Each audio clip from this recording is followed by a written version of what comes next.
birthday to you. Happy birthday to you.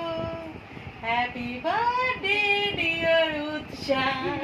Happy birthday to you. রাত 12টা বেজে গেছে, উৎসার জন্মদিন। তো আমি ভীষণভাবে মনে করছিলাম যে ভেলোরে থাকলে কি হবে, তো ভগবান হয়তো এর জন্যই আমার ওটিটা করায়নি, যে মেয়ের সাথে এসে অ্যাটলিস্ট বার্থডেটা সেলিব্রেট করি, মেয়ের পাশে থাকি, যাতে মেয়ে না মনে কষ্ট পায়। তো উৎসা ম্যাডামের আগামীকাল জন্মদিন, আজ রাত 12টা বেজে গেছে বলে ওকে উইশ করে নিলাম। আর উৎসাহ এর মধ্যে দেখো না পায়ে চোট খেয়ে কি অবস্থা, পাটাও দেখাচ্ছি দেখো। উৎসাহ দুটো হাঁটুতে কীভাবে চোট খেয়েছে। স্কুল প্রোগ্রামের জন্য দিল্লি পাবলিক স্কুলে গেছিলো ডান্স করতে, ফেরার পথে পড়ে যায়, পড়ে গিয়ে এইভাবে চোট পেয়েছে। এই দুটো পায়ে বেচারা কিচ্ছু করতে পারছে না। এবারই উৎসার বার্থডেতে একটা মিড নাইট সারপ্রাইজ আমি দিয়েই থাকি। এবারও তার অন্যথা হয়নি, কিন্তু প্রিপারেশনটা একটু ছোটোখাটো হয়ে গেছে। এক হচ্ছে ঠিকমতো সময় পাইনি, আরেক হচ্ছে উৎসাকে লুকিয়ে কিছু করা খুবই দুর্বিষহ ব্যাপার। আর সারপ্রাইজ মানেই তো লুকিয়ে একটুখানি অ্যারেঞ্জমেন্ট করা, তাই একটু খামতি হয়ে গেছে। এইটা তো সারপ্রাইজ, আমি যতদিন বেঁচে থাকবো এগুলো তো করবোই, তুই তো জানিস এগুলো আমার ভালো লাগে। এইসব করে কী লাভ, তোর মুখে একটু হাসি, তোকে হাসতে দেখে আমার একটু আনন্দ, ব্যাস। দেখ পছন্দ হয়েছে, এবার বেশি কিছু আয়োজন করতে পারিনি এই শরীর নিয়ে। প্রতিবার আমি ভিডিও করি আর কেক কাটার সময় গৌতম মেয়ের পাশে বসে, কারণ আমার ভিডিও করে দেওয়ার লোক নেই। একটা ট্রাইপড আছে, কিন্তু সেই ট্রাইপডটা বসিয়ে যে ভিডিও করবো সেই অভ্যাসটাও এখন আমার হয়ে ওঠেনি। অগত্যা মেয়ে একা বসেই কেক কাটলো, একাই কেক খেলো, আর আমি ক্যামেরাম্যানের মতো ভিডিও করতে থাকলাম। ভালো খেতে, তুই একা একা খেলি, লোকটাকেও দে। দেখছে দেখ মানুষটা কি। কেন, পাপা তো কাছে জামা এনে দিয়েছে বলে। ও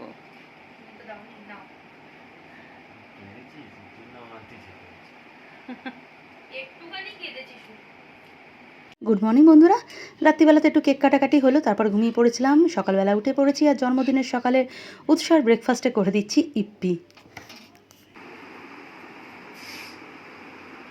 নিন ম্যাডাম, একদম গরম গরম রাখ। বরাবরই মেয়ের জন্মদিনে আমি সকালটা ঠাকুরকে পূজা দিয়েই শুরু করি। কোনো মন্দিরে অবশ্য যাই না, এবার তো আবার মঙ্গলবার পড়েছে, তো একদম গুছিয়ে ঠাকুরটা দিয়ে নিলাম। আর মঙ্গলবারে তো আমার পূজার চাপ একটু বেশিই থাকে, যেহেতু বজরংবলির বার। তো একদম সুন্দর করে পূজা দিয়ে নিয়েছি। গৌতমবাবু সবটাই জোগাড় করে দিয়েছে, ফুল মিষ্টি এনে। তো আমি একটু গুছিয়ে মন শান্তি করে পূজা দিয়ে নিয়েছি। আর এবার তো সেরকম জন্মদিনে আড়ম্বর নেই, সুতরাং আস্তে ধীরে একটু পূজাটা করে নিলাম, এবং পূজায় বেশ অনেকটা সময় নিয়ে আমি পূজাটা করতে পারলাম। পূজাটা করে নিলে না পরম তৃপ্তি আসে আমার মনে। পূজা দিয়ে সোজা চলে এসেছি রান্নাঘরে। মেয়ের পছন্দের কিছু রান্না তো বানাতে হবে। তো জন্মদিনে পনির দেখে তোমরা একটু চমকে গেছো, তাই তো? মেয়েও এই একই কথা বলেছিল, নিরামিষ দিয়ে কি জন্মদিন হয় মা? কিন্তু কী করব, মঙ্গলবার যে আমি নিরামিষ খাই। তো মেয়ে তো সে শুনতেই চাইছিল না, খুব কান্নাকাটি গতকাল অবধি। তো আমি লাস্টে ডিসিশান নিলাম যে নয়, ওর জন্যে আজকের আমি নিয়ম ভঙ্গ করব, আমিষই রান্না করে দেবো, মেয়েটাকে আর কষ্ট দেবো না। তারপর একবার ভাবলাম যে না, বাপের বাড়িতে পাঠিয়ে দেবো, মা ওর জন্য রান্না করে দেবে। তো এই রকম নানা রকম চিন্তাভাবনার মধ্যে হঠাৎ মেয়ে সকালবেলা উঠে বলল, না মা, নিরামিষই খাবো। হ্যাঁ, তুমি নিরামিষই রান্না করো, তোমার হাতেই রান্না খাবো, দিদার বাড়িতে আর যাবো না। তো শুনে তো আমি ভীষণ খুশি হলাম, অ্যাটলিস্ট মেয়ে আমাকে ধর্ম সংকট থেকে বাঁচালো।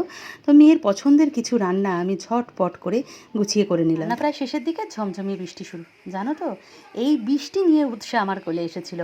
সে কী বৃষ্টি কী বৃষ্টি, কিন্তু ও জন্ম হওয়ার পর বৃষ্টি একদম থেমে গেছিলো। তো যাই হোক, লাস্টে লুচিটা বাকি ছিল, লুচিটা করে নিচ্ছি। যতই কষ্ট হোক না কেন, নিজের প্রিয়জনের জন্য নিজের হাতে কিছু বানিয়ে খাওয়াতে ভীষণ ভালো লাগে। কিন্তু অবশেষে উৎসবের জন্যে রান্নাবান্না করা আমার কমপ্লিট হয়ে গেছে। নিরামিষ মেনু, বেশি কিছু করতে পারিনি, আর যা শরীরের অবস্থা, এইটুকুতেই হাঁপিয়ে উঠেছি।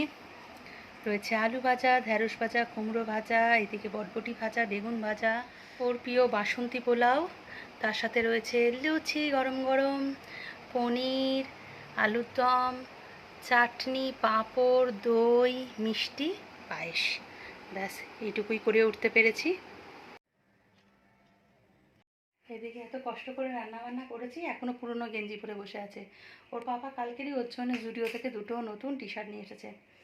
মানে আমি অসুস্থ হওয়ার পর সবাই সবার দায়িত্ব নিতে শিখে গেছে। আজ পর্যন্ত গৌতম কোনো দিন মেয়ের জামা কাপড় একা কিনতে যায়নি, বিশেষ করে মেয়ের জন্মদিনের জামা। যতদিন আমার বোন মানে আমার বোনের বিয়ের আগে অবধি, বিয়ে যতদিন হয়নি, আমার বোন কিংবা আমার বাপের বাড়ি থেকেই মেয়ের জন্মদিনের জামা আসতো। তারপর থেকে বোনের বিয়ের পর থেকে যথারীতি আমি মেয়ের জামা কিনে দিই। গৌতম কখনো ওইসব দিকে চিন্তাও করেনি। আর এটা প্রত্যেকবার আমি আমার আমার নিজের ইয়ে থেকেই টাকা দিয়ে আমি মেয়ের জামা, মার মেয়ের কেকটা আমি আনাই।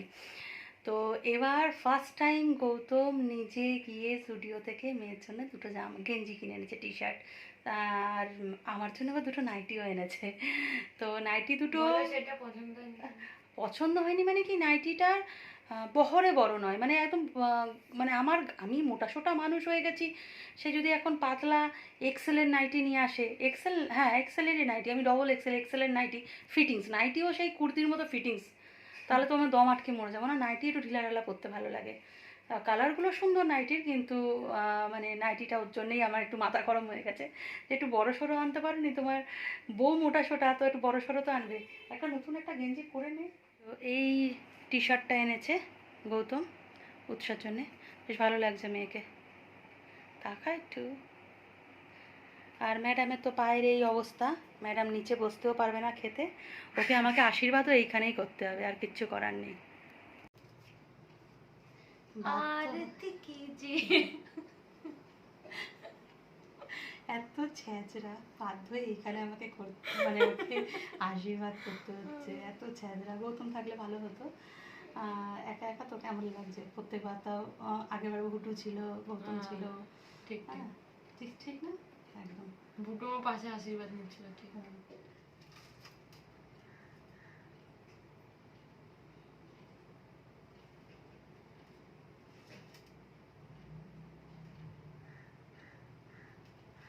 ধান আমার কাকে লাগছে,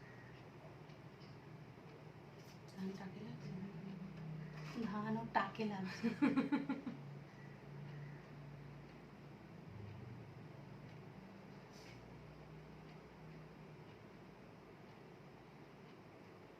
মুলতানি মিটি দিয়ে গুলে দিতে চন্দনের মতো লাগে। ফালতু বকে না।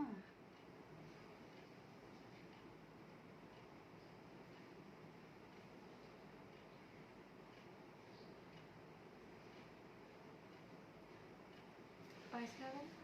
খাবো। ঘড়িতে 3টে বাজতে যায়, আর আমার এখনো কিছু খাওয়া হয়নি। তুমিও খেয়ে না এক চামচ? না, তুই খা, তোর পায়েস থেকে খাবো না। পায়েসটা আমার মা বানিয়ে পাঠিয়েছে। আর খাস না। আমি প্রণাম করবো না। না, আমাকে প্রণাম করতে হবে না, তোর ওই পানি প্রণাম করতে হবে না। আরে পানি, আরে এরকম প্রণাম করছি আমি, দাঁড়াতে ওদের ভিডিও যদি দেখাতাম যা প্রণাম, কি নাটক। বেচারা কাটে বসে এইভাবে খাচ্ছে। কেমন হয়েছে বাবু? ভালো আছে। ভালো হয়েছে? শান্তি দেখে এতক্ষণ ধরে ওয়েট করলাম, এবার একটু শান্তি বল খেয়ে।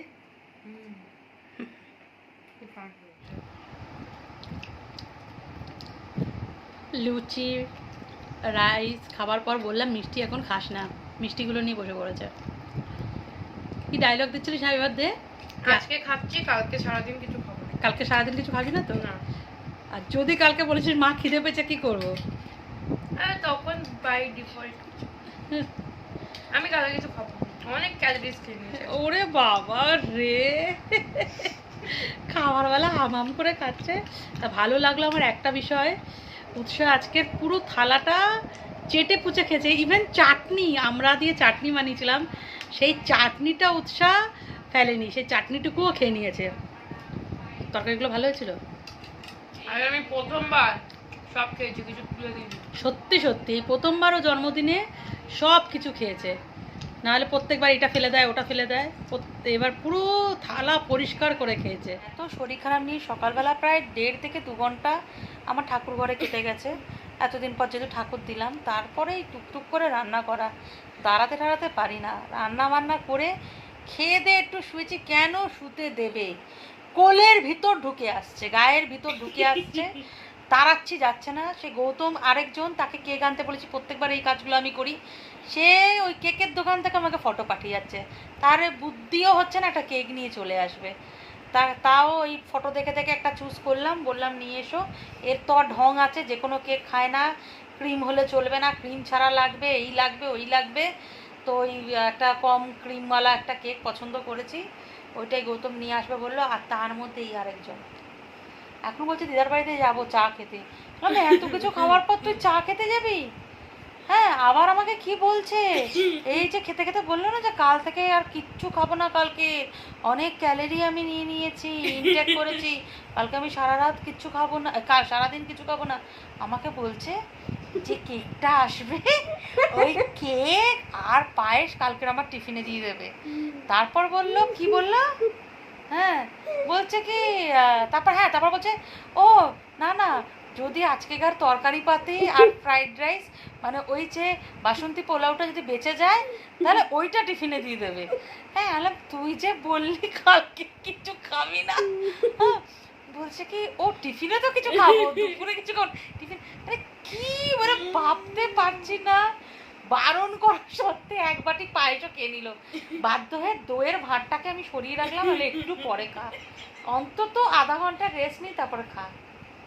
মানে এবার খেয়ে আবার বমি করে দেবে।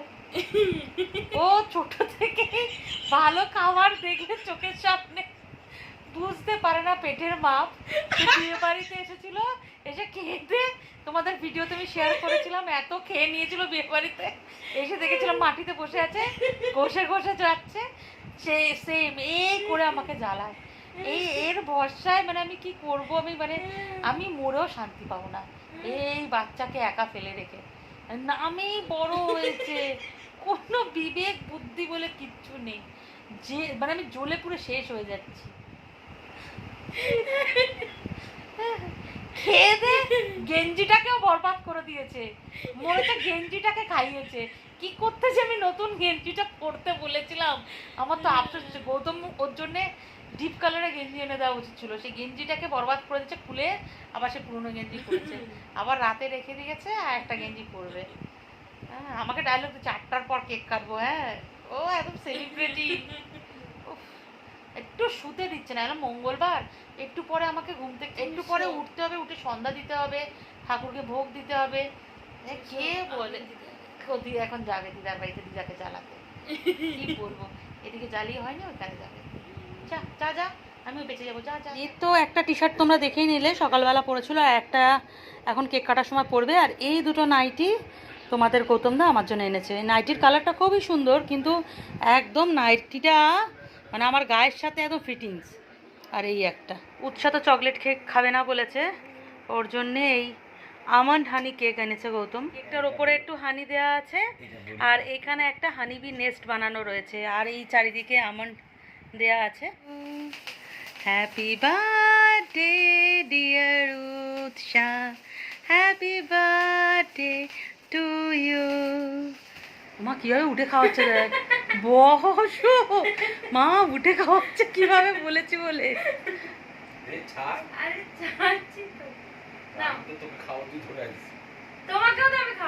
ও আচ্ছা ঠিক আছে, মারপিট করে না তোরা দুজনে এই সুযোগে।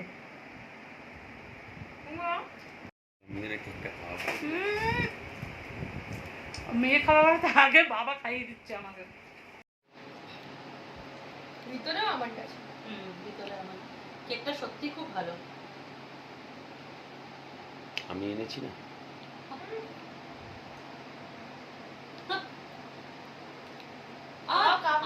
হ্যাপি বার্থডে মুটি।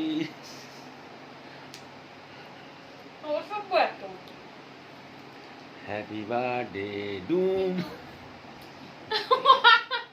এখানে হাফ কেকটা রেখে দিয়েছি আমাদের জন্যে, হাফটা কেটে নিয়েছি মাদের জন্যে, মার বাড়িতে দিয়ে আসবো এখন আমি আর গৌতম। মার বাড়ি থেকে ঘুরে এসে গরম গরম লুচি ভেজে নিচ্ছি, কারণ বাড়িতে গেস্ট এসেছে। আর গেস্টকে আমি না খাইয়ে পাঠাবো না, কারণ আজকের উৎসার জন্মদিন।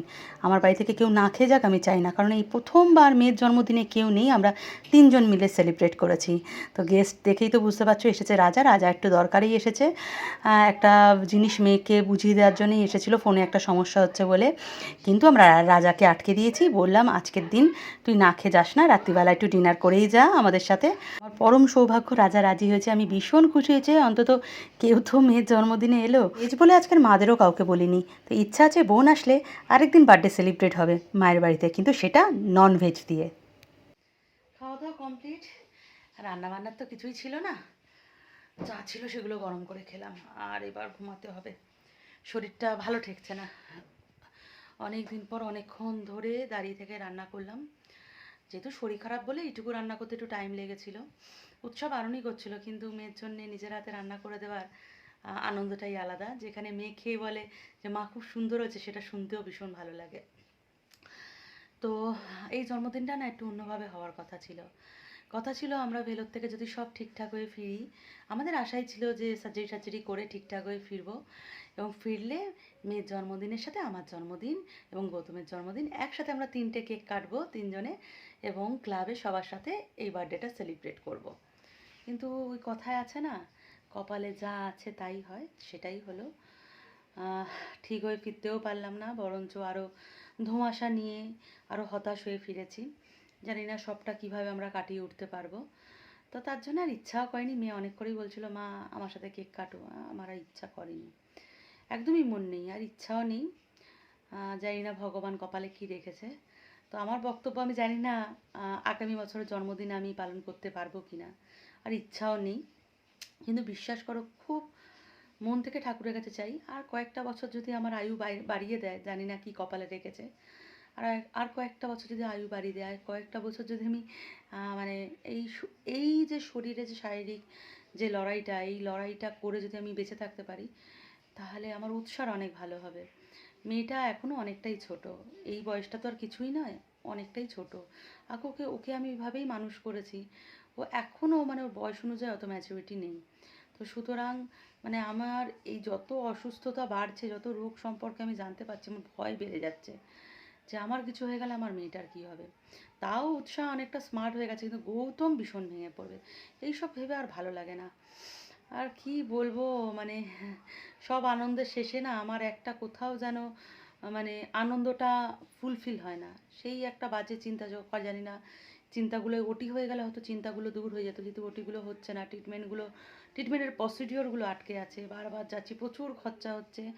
মানে ভেলোরে এত এক্সপেন্সিভ খরচা, আমরা যদি আগে জানতাম আমরা ভেলোরের দিকে যেতামই না। আমরা বুঝে উঠতে পারিনি যে আমাকে বারবার এতবার যেতে হতে পারে। আমরা জানি একবার যাচ্ছি সব করে চলে আসবো, তাতে এককালীন টাকা যাবে। এই যে বারবার 3 মাস পর পর যাওয়া, এত খরচাপাতি আমাদের মতো সাধারণ মধ্যবিত্তর কাছে এটা খুবই বড় ব্যাপার। দেয়ালে পিঠ থেকে গেছে, জিভ বেরিয়ে গেছে, কিন্তু ট্রিটমেন্ট তো করাতে হবে, ধার দেনা করে হোক ট্রিটমেন্টটা তো করাতেই হবে। হ্যাঁ, আমি তো ট্রিটমেন্ট করাতে চাই না, আমি গৌতমকে বলছি যেভাবে এই কটা দিন বেঁচে মানে যে কটা দিন এভাবে বেঁচে থাকা যায় বেঁচে থাকবো, আর আমার জন্য খরচা করো না, কিন্তু গৌতমবাবু তো শুনবে না। তো যাই হোক, আর কি বলবো, আর কিছু বলার নেই। ঠাকুরও চান না হয়তো জন্মদিন করি বা আমি আনন্দ করি, মনে হয় ঠাকুরও চান না, তাইভাবে এইভাবেই হয়তো কষ্ট দিয়ে রাখতে চায়। উনি যদি কষ্ট দিয়ে রাখতে চায়, কষ্ট করেই থাকবো যে কটা দিন বেঁচে আছি। তো আর মন খারাপের কথা বলবো না, ভালো লাগছে না, এক ভাবি আর এক হয়। তো আজকে ব্লগটা এখানেই এন্ড করছি।